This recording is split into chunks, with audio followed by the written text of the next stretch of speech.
Bonjour. Là, on parle des positions de droite. On va voir les positions de droite qui sont les droites parallèles et les droites perpendiculaires. Les droites perpendiculaires, on réserve ça pour la prochaine capsule. Puis là, on va voir les droites parallèles aujourd'hui. Donc, les droites parallèles, c'est deux droites qui ne vont jamais se rencontrer.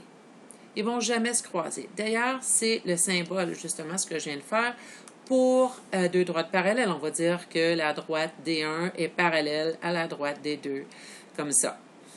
Bon, les droites parallèles, par rapport à des droites qu'on va tracer dans un plan cartésien et qu'on va pouvoir reconnaître par rapport à leur équation, bon, qu'est-ce qu'on peut dire? Ici, on a deux droites parallèles qui sont déjà tracées. On pourrait aller chercher des droites que j'avais préparées ici, là, qu'on va pouvoir placer à n'importe quel endroit.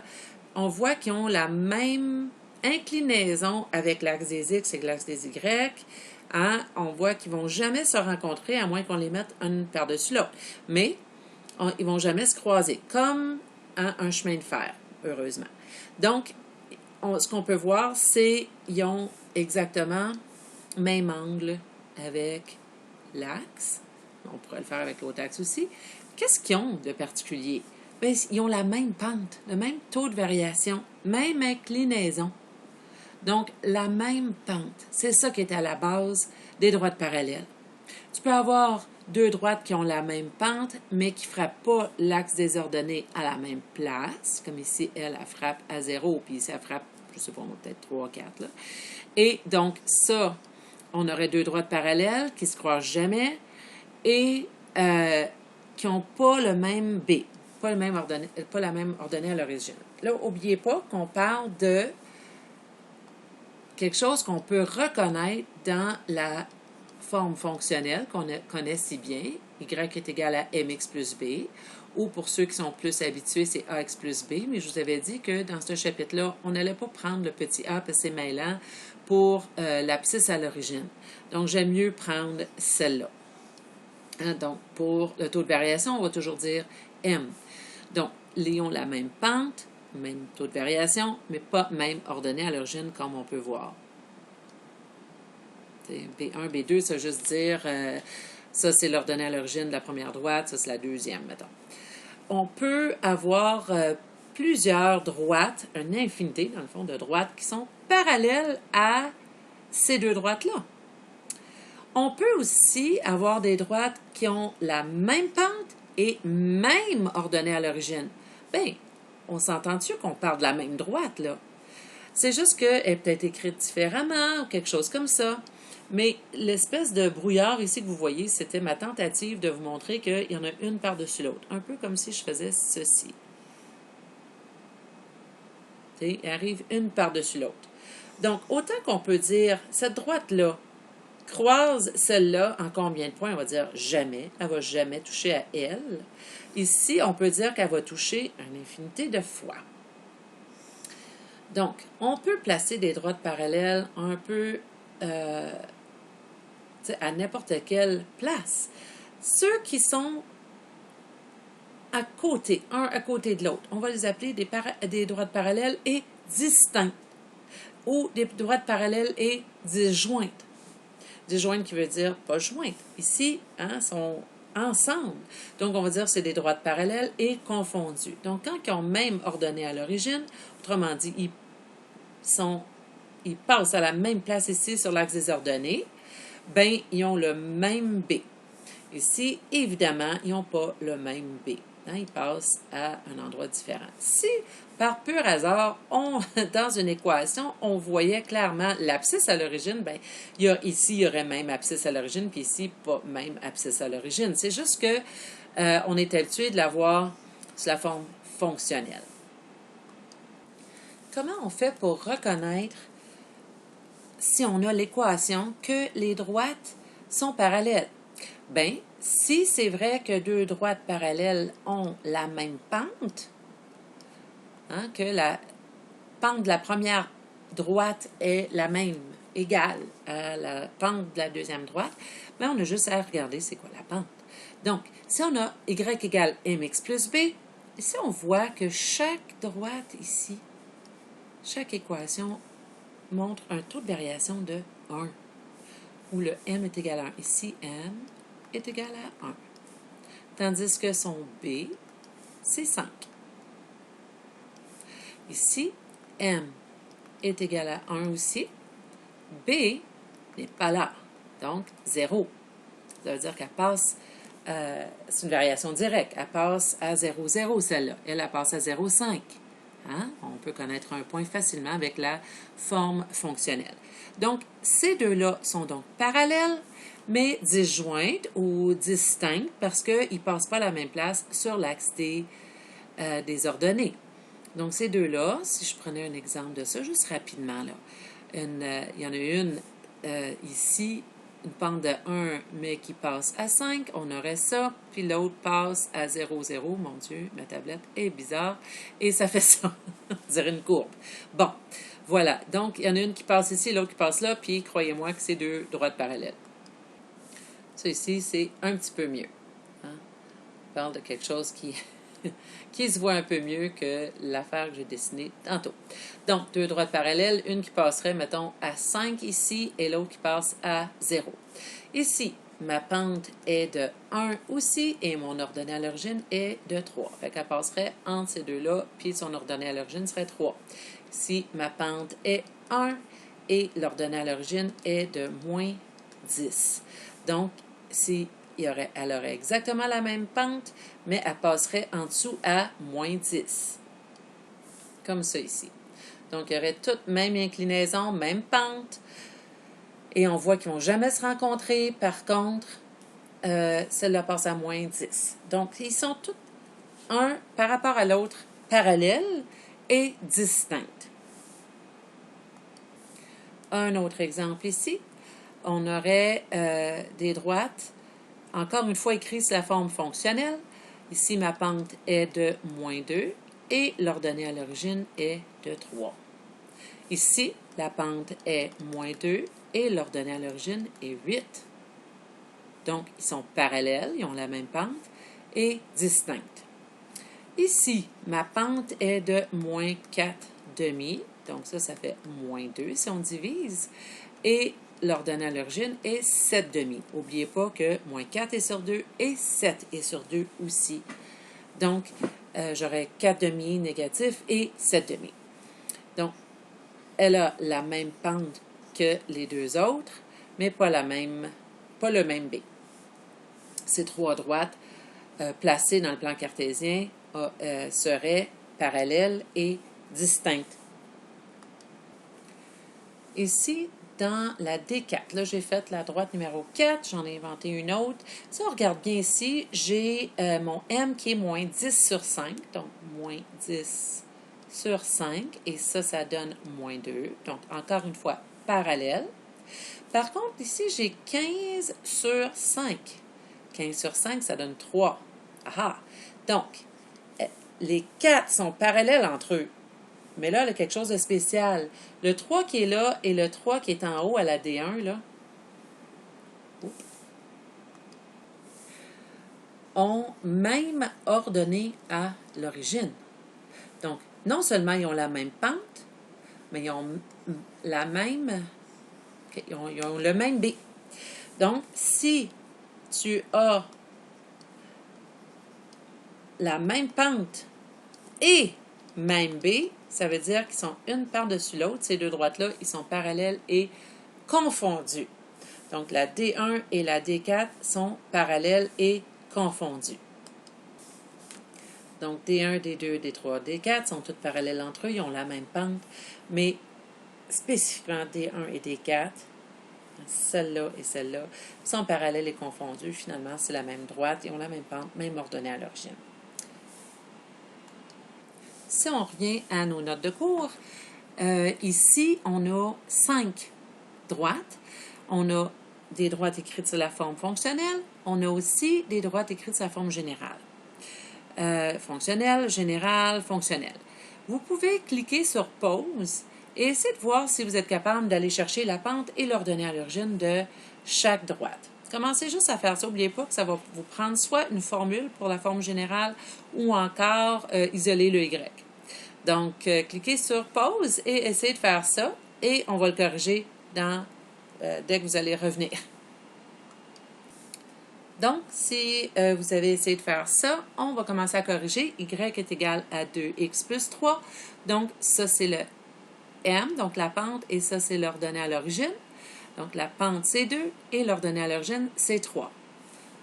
Pour celle-là, c'est une forme générale. Donc, ça prend la petite formule, moins A majuscule sur B majuscule, ou encore, tu isoles le Y et tu la transformes sur la forme fonctionnelle et tu trouves tout de suite le M et le B comme d'habitude. Donc, moins 6 sur moins 3. Pourquoi moins 6 sur moins 3? Parce que c'est moins A majuscule. Ton A majuscule est ici. Ça, c'est ton B majuscule. Hein, puis ça, c'est ton C. Bon. Donc, on a moins qui est déjà dans la formule, moins 6 sur B, qui est déjà un négatif, donc moins 3. Moins 6 sur moins 3, ça donne 2. Tout de suite, on voit que la première et la deuxième sont parallèles. Mais est-ce qu'ils sont parallèles et distincts ou parallèles et confondus? Bien, là, ici, on va voir s'ils sont parallèles et distincts, parallèles confondus par rapport à l'ordonnée à l'origine. Pour trouver l'ordonnée à l'origine, on fait moins C majuscule sur B majuscule. Et ici, mon C, c'était 9. Mon B majuscule, c'est un moins 3. Donc, moins 9 sur moins 3. Parce qu'il y a déjà le moins dans la petite formule. Et ça, c'est égal à 3. Hein? 9 divisé par 3, ça donne 3. Puis 2 moins qui se divise, ça donne un positif. Qu'est-ce qu'on voit? Ils ont la même pente et le même B. Donc, ils passe exactement à la même place, c'est un peu comme si c'était celle-là. Là. Tu sais, ça avait été 3, mettons, là, il passerait exactement à la même place. Donc, la droite D1 est non seulement parallèle à la droite D2, mais ils sont parallèles et confondus.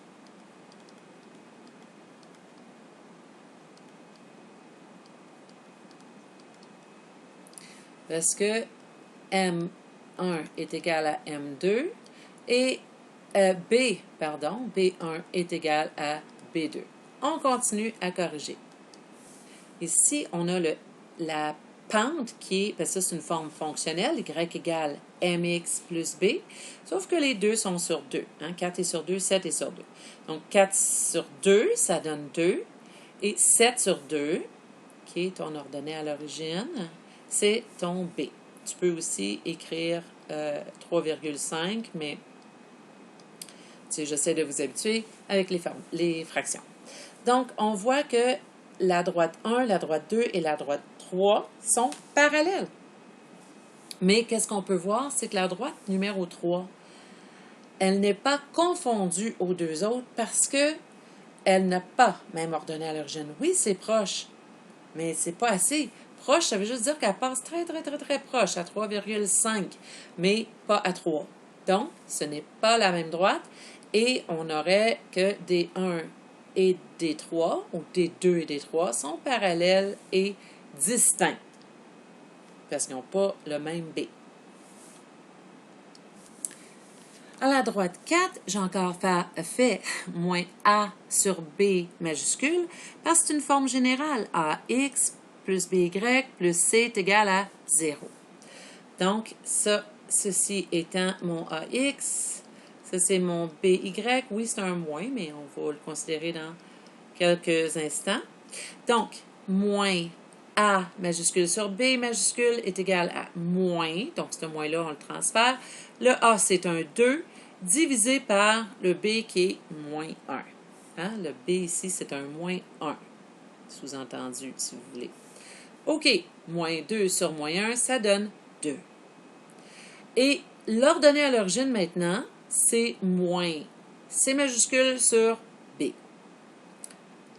Moins C majuscule, c'est un moins 3 sur B majuscule qui est moins 1.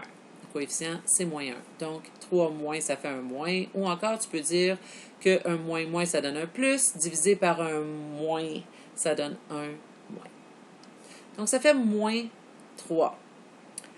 Ce qu'on peut voir, c'est les 4 droites sont donc parallèles et ces deux-là, évidemment, sont parallèles confondus, mais les deux autres droites n'ont pas le même B. Donc, ces deux-là sont parallèles et distincts à la droite numéro 3 et parallèles distincts à la droite numéro 4 aussi. Ça, c'est pas 3, c'est moins 3. Donc, ça veut dire qu'elle passe là, vraiment en dessous, là, comme celle-là. Elle passe comme ça. Comme ça. Donc, elle est parallèle, ils ont la même pente, mais elle passe à un B qui est à moins 3. Qu'est-ce que je peux dire de la droite numéro 5? Elle est là par exprès, pour vraiment, vraiment démêler les choses. Donc, la pente ici est moins 5 et l'ordonnée à l'origine, c'est 3. Je n'ai pas beaucoup de place ici, mais je vais le mettre ici. Ma pente est moins 5 et l'ordonnée à l'origine, c'est 3. Donc, vois-tu ce qu'on a fait? On a mis une pente différente, mais une ordonnée à l'origine qui ressemblait, hein? Donc, l'ordonnée à l'origine qui est 3 veut juste dire qu'ils ont le même point 0,3 dans leur table de valeur. Ça veut dire qu'elle aussi, elle passe à 3 sur l'axe des Y, mais elle n'a pas du tout la même pente. Donc, elle n'a pas du tout l'air de la même droite. Elle passe non seulement qu'elle n'a pas la même pente, mais même pas, c'est même pas le même signe, là. Donc, cette droite-là va être décroissante au lieu d'être croissante en plus. Donc, il faut vraiment avoir la même pente. Ici, ce qu'on voit, là, c'est qu'elle est... Mais elle est quoi? Elle n'est pas parallèle. Donc là, on appelle ça une séquente. Quand ils n'ont pas la même pente, deux droites sont séquentes, qui veut dire qu'ils se coupent ou qu'ils se croisent. Fait qu'ils vont se couper ou se croiser en un point. Donc, les droites séquentes ou qui se coupent ou qui se croisent, c'est quand les pentes ne sont pas pareilles. Donc, la pente de la première ne serait pas du tout égale à la pente de la deuxième. Donc, on voit ici, puis ça aurait pu être 2,1. Déjà assez pour ne pas être égal. Donc, mettons qu'on a y égale 2x plus 3, puis on décide de la dessiner dans le plan cartésien. On sait que ça passe à 0,3 et la pente est de 2. Donc, elle est croissante et ça fait 2, 1. 2, 1, hein, comme ça. Et là, maintenant, si on essaye de tracer, là, j'ai fait un esquisse là, rapide, la y égale moins 5x plus 3. Bien, qu'est-ce qu'ils ont de pareil? C'est un des rares cas où est-ce qu'on peut vraiment voir où les deux droites vont se croiser. Tu sais, celle-là, elle a une pente qui est plus à pic et négative, donc elle est décroissante, et ils se croisent exactement à la même, à leur B, dans le fond. Ils ont le même B, donc ils se croisent là. Ils se croisent sur l'axe des Y, imagine-toi. Des fois, ils se croisent sur l'axe des X, ils se croisent sur l'axe des Y, des fois, ils se croisent ici, là, les deux droites, ça n'a aucun rapport, là. Mais dans ce cas-là, vu qu'ils ont même B, ils vont se croiser comme ça. C'était juste ça que ça voulait dire. Donc, moi, je voulais vous parler de quand est-ce qu'on sait si deux droites se coupent, c'est quand ils n'ont juste pas la même pente. S'ils ont la même pente, ils sont parallèles. D'une façon ou d'une autre, ils sont parallèles. Soit parallèles et confondus ou parallèles et distincts. Maintenant, qu'est-ce qu'on peut faire avec ça? Vous avez ici une question. Trouve l'équation d'une droite qui est parallèle à y égale 4x plus 11. On sait que les droites parallèles ont la même pente. Donc là, ce qu'on veut, c'est une nouvelle, on en veut une nouvelle droite, mais qui passe par moins 2 et 5. Donc, dans le fond, qu'est-ce qu'on veut savoir ici? On veut juste elle. C'est juste ça qu'on veut. Dès qu'on a le mot parallèle, c'est parce que on veut la même pente. Trouve l'équation d'une droite, donc d'une autre droite, qui est parallèle à celle-là, qui aurait la même pente, mais qui passe par ce x, y là. Donc ça, c'est un point qui est dans la table de valeur de cette nouvelle droite-là qu'on cherche. Donc, on cogne chez eux, puis on dit, tu me passerais-tu ta pente? Elle dit, oui, oui. Voilà, ma pente est 4. Donc, la première droite, sa pente est 4.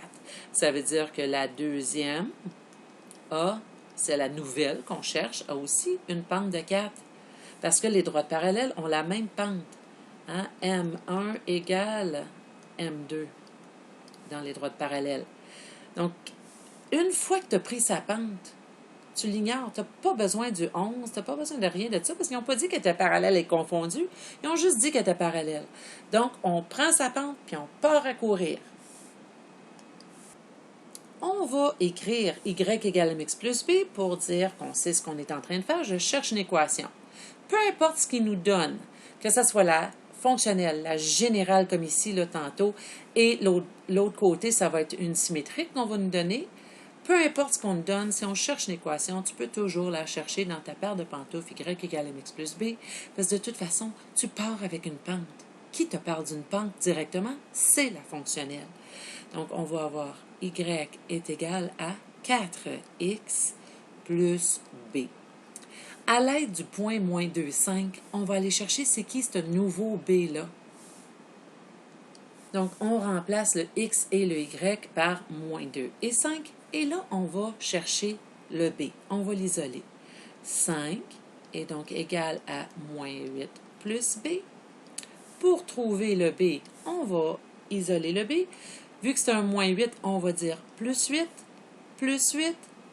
de chaque côté. Et là, on va avoir b est égal à 13. L'équation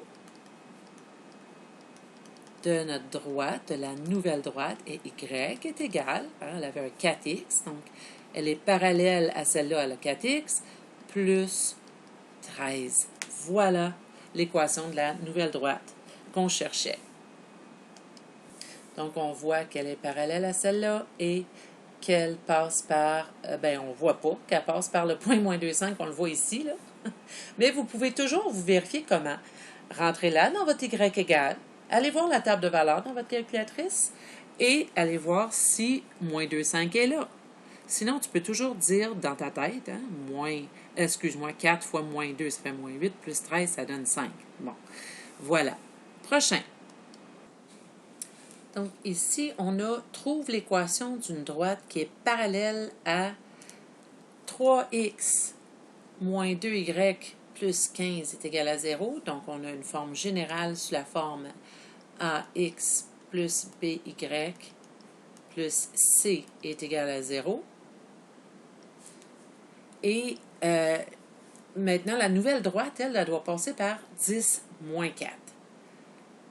Donc, il faut qu'on aille chercher la pente au départ, de toute façon, pour aller chercher la nouvelle équation. Puis aussi parce qu'on mentionne parallèle.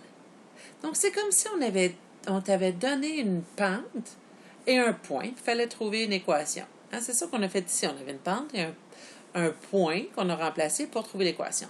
Donc, c'est la même chose. On doit aller chercher la pente de celle-là. Ça va devenir la pente de la nouvelle, M2. Hein, donc, la M1, ça va être celle-là.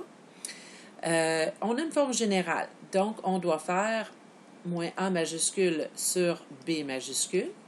Moins A, mon A, c'est 3 et mon B, c'est moins 2. Donc, moins A sur B. Donc, ça fait moins 3, moins A, sur le B qui est moins 2. Un moins divisé par un moins, ça donne un plus, et ça fait 3 demi, ou 1,5 si tu veux. Donc, la nouvelle droite a aussi la même pente, parce que on dit qu'elle est parallèle à celle-là. Donc, ça, c'est l'ancienne. Puis là, on cherche une nouvelle qui passe par 10 moins 4, mais qui est parallèle à elle. Donc, il y a la même pente. Les droites parallèles ont la même pente. Donc, la M1 est égale à la M2, qui donne justement 3 demi. OK. On part avec notre y égale mx plus b. On remplace le m par ce qu'on sait, qui est 3 demi. Donc, la nouvelle droite, elle a la même pente, mais elle passe par 10 moins 4. On va remplacer le x et le y par 10 et moins 4 pour pouvoir aller chercher le nouveau b. On a donc moins 4 est égal à 3 demi fois 10, qui est le x ici, plus b. On n'oublie pas qu'on doit mettre l'entier sur un 1, pour se rappeler que c'est les numérateurs ensemble et les dénominateurs ensemble. Donc ça fait 30 demi plus b. C'est sûr que 30 demi, c'est 15 plus b. On doit isoler le b. Donc, on va enlever le 15 qui est là. On va dire moins 15 moins 15. Et ça donne moins 19. B, c'est moins 19. B vaut moins 19. Donc, l'équation est donc y est égal à 3 demi de x moins 19. Ça, c'est l'équation de la nouvelle droite qui a la même pente que celle-là, mais qui passe par 10 moins 4. C'est sûr que si tu remplaces lui par 10 et tu multiplies par 3 demi moins 19, ça va te donner moins 4. Si on avait demandé dans la question de mettre ça sa forme générale ou une autre forme, bien, tu commences quand même par la forme fonctionnelle, y égale mx plus b, puis après ça, tu la transformes. Tu sais, si on voulait la forme générale, absolument, ils ne le disent pas ici. Fait que ça, c'est bien correct ici, ce qu'on a fait. Mais s'il fallait aller une étape de plus, puis écrire sous la forme générale, ben, on aurait tassé le y de l'autre côté en faisant moins y. On aurait fait x2, ou mettre tout sur le même dénominateur de 2. Et là, on aurait tout transformé ça. On aurait eu un ax plus bx, y, plus c est égal à 0. Prochain exemple, on trouve l'équation d'une droite qui est parallèle à D1. Donc, ça, c'est la D1 ici, et qui passe par le point 2, 9. Donc, on nous donne encore une fois un x puis un y, mais qu'est-ce qui est différent? C'est que là, on a une symétrique. Donc, juste pour vous rappeler, premièrement, les droites parallèles ont la même pente. Donc, on sait que M1 doit être égal à M2. Hein, la droite 1 doit avoir la même pente que la droite 2. Donc, c'est quoi la pente? Bien, la pente de celle-là, si vous vous rappelez de votre forme symétrique, on a moins b sur a. Mais là, c'est petit b et petit a. C'est pas comme quand tu as une forme générale. Ici, c'est l'ordonnée à l'origine sur l'abscisse à l'origine, hein, où on met un moins. Et ça marche toujours. Quand tu as l'ordonnée à l'origine puis l'abscisse à l'origine, peu importe la droite, tu peux toujours mettre moins b sur a, puis tu vas avoir la pente. Donc, on a moins. L'ordonnée à l'origine ici, c'est 7. Et l'abscisse à l'origine, c'est 3. Je vous rappelle qu'une forme symétrique, c'est x sur a, y sur b est égal à 1. Donc, 3, c'est l'abscisse à l'origine, 7, c'est l'ordonnée à l'origine. Ça veut dire que si M1 est égal à moins 7 tiers, ben M2 doit être aussi moins 7 tiers. Si on prend y est égal à mx plus b, on a y, bon, on va l'écrire là. Bon, on a y est égal à moins 7 tiers de x plus b. On va remplacer le x par 2 et le y par 9. Donc, ça fait 9 est égal à moins 7 tiers fois 2 plus b. 9 est donc égal à moins 14 tiers. N'oubliez pas que ce qui vient de se passer là, c'est moins 7 fois 2 et 3 fois 1, plus b. On doit enlever le moins 14 tiers de chaque côté ici pour avoir juste b de son côté. Donc, la même chose que s'il n'y avait pas de tiers là. S'il y avait juste eu moins 14, on aurait dit plus 14. Donc, ici, on va dire plus 14 tiers de chaque côté. Donc, 9 plus 14 tiers va être égal à b. On met le 9 sur 1, on met ça sur le même dénominateur. Donc, 14 est déjà sur 3. Et si lui, on veut le mettre sur 3, on va faire fois 3 fois 3. 27. Malheureusement, il ne me reste plus de place tant que ça, un petit peu. OK. Donc, 27 plus 14 tiers. Hein, j'en ai 27 tiers, t'en as 14 tiers ensemble. On a 41. Hein, 41 sur 3. Donc, l'équation de la nouvelle droite, qui est parallèle à celle-là, c'est y est égal à moins 7 tiers de x plus 41 tiers. 41 tiers. On peut aussi dire moins 7x plus 41. Tout ça sur 3. Là, on n'enlève pas le 3 parce que lui, il n'est pas sur 3. Tu sais, quand on commence à enlever les dénominateurs, c'est parce que des deux côtés du égal, il y a le même dénominateur. Ici, c'est juste d'un côté. Il y a juste un côté qui est sur 3, là. Donc, tu peux l'écrire comme ça, séparément ou ensemble sur 3. Et tu as quand même là, une pente de moins 7 tiers et un ordonnée à l'origine de 41 tiers. Voilà. Les deux derniers dans cette section-là sont un peu... C'est un peu spécial, là, ce qu'on va faire là. Trouve l'équation d'une droite qui est parallèle à l'axe des x et qui passe par le point 3,8. OK, on n'a pas de droite, là. Hein? On n'a pas d'équation de droite, mais c'est sous-entendu. Je vais vous montrer ce qu'on va faire. On va faire un axe, un plan cartésien, puis on va placer le point 3,8 dedans. Donc, voici un plan cartésien avec le point 3,8 installé. Et là, ça nous prend une droite qui est parallèle à l'axe des x. L'axe des x qui est là. Donc, parallèle, on sait que c'est... bon, ça représente deux droites qui ne vont jamais se toucher. Hein? Donc, elle est parallèle à l'axe des x. Elle est aussi à l'angle droit avec l'axe des y, mais ça, on va en parler une autre fois. Donc, ici, on a une droite qui est parallèle à l'axe des x. Bien, on la connaît, celle-là. Là. On sait c'est qui. C'est la y est égale à b. C'est celle qui est y égale 0x plus b. Là. Hein? Où est-ce que la pente, elle est nulle. Donc, si la pente est nulle, hein, ni décroissante ni croissante, c'est une fonction qui est constante. Donc, on a y égale b, donc avec la pente qui est nulle.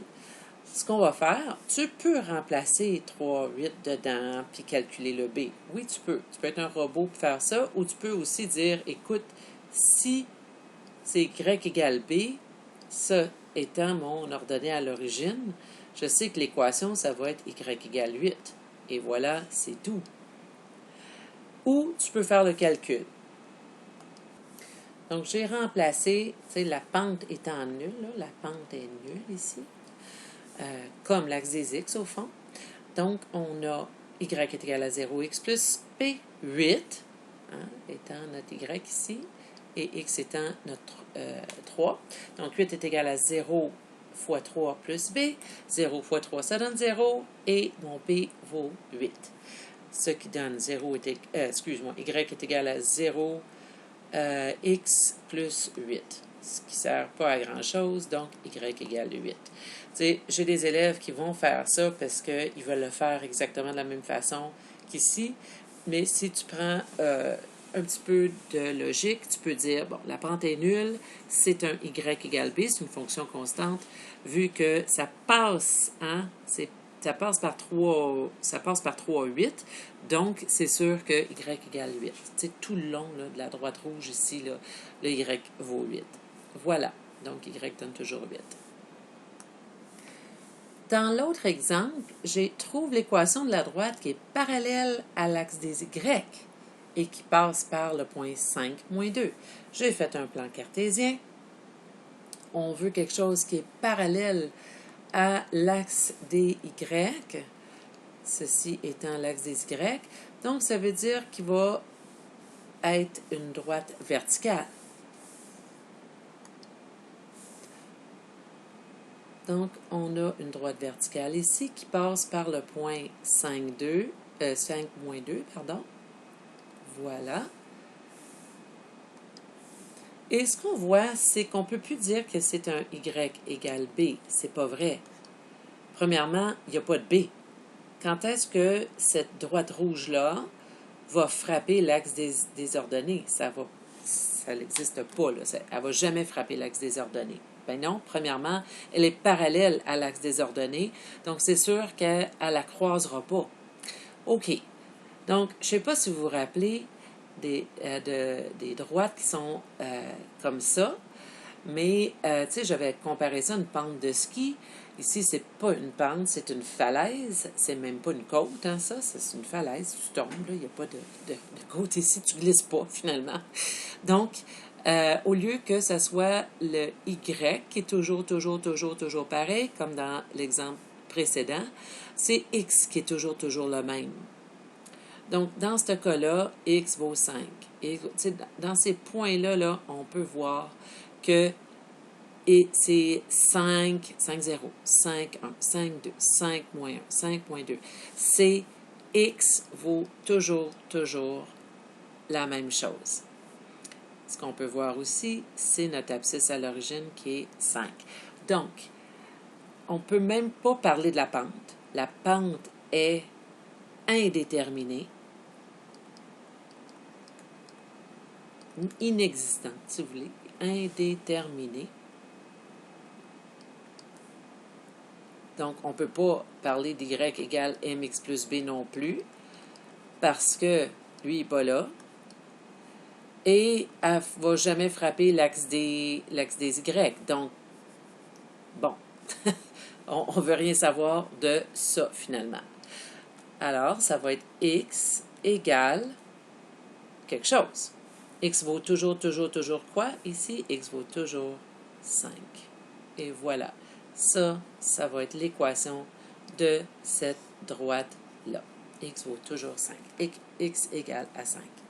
Bon, on a fini de voir, on a fait le tour là, des droites parallèles. La prochaine capsule, c'est les droites perpendiculaires. Merci d'avoir écouté.